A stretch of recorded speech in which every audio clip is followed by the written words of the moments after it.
ছোট পর্দার কুইন অভিনেত্রী মেহজাবিন। অপূর্ব, নিশু-সহ জনপ্রিয় সব অভিনেতাদের সঙ্গে রোমান্টিক নাটকে অভিনয় করে খুব অল্প সময়েই এই উপাধি অর্জন করেন তিনি। ইদানীং ওটিটি ও চলচ্চিত্রের কাজে ব্যস্ত সময় পার করছেন মেহজাবিন চৌধুরী। একের পর এক ভিন্নধর্মী গল্প আর চরিত্রে পর্দায় নিজেকে মেলে ধরছেন। সেসব কাজও দর্শক পছন্দ করছে। কিন্তু টিভি নাটকে কম দেখা যাচ্ছে মেহজাবিনকে। দর্শকরা মিস করছেন তাদের প্রিয় অভিনেত্রীকে। ভক্তরা সবসময় চেয়েছে মেহজাবিন যেন আবারও রোমান্টিক নাটকে ফিরে আসেন, কিন্তু মেহজাবিন রোমান্টিক নাটক এড়িয়ে চলেছেন।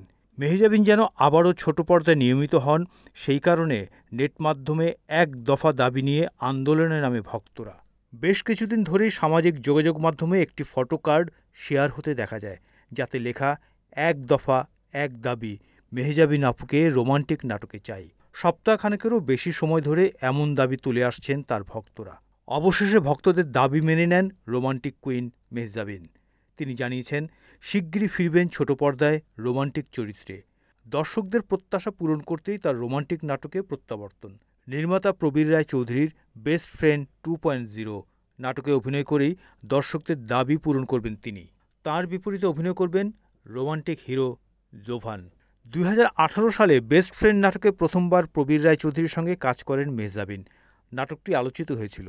পরে বেস্ট ফ্রেন্ড 2 ও বেস্ট ফ্রেন্ড 3 মুক্তি দিয়েছেন নির্মাতা। 3 বছর পর ফের এক হলেন সেই ত্রয়ী। আবার এক হতে পেরে বেশ খুশি প্রবীর, মেহজাবিন আর জোভান। নাটকটি নিয়ে মেহজাবিন উচ্ছ্বাস প্রকাশ করে বলেন, আমি আশা করি 2018 এবং পরবর্তী সিরিজের সময় যে ভালোবাসা আমরা পেয়েছিলাম, এবারও দর্শকদের কাছ থেকে সমান ভালোবাসা পাব। সবকিছু ঠিক থাকলে 2025 সালের ভালোবাসা দিবসে এই নাটক পর্দায় আসবে।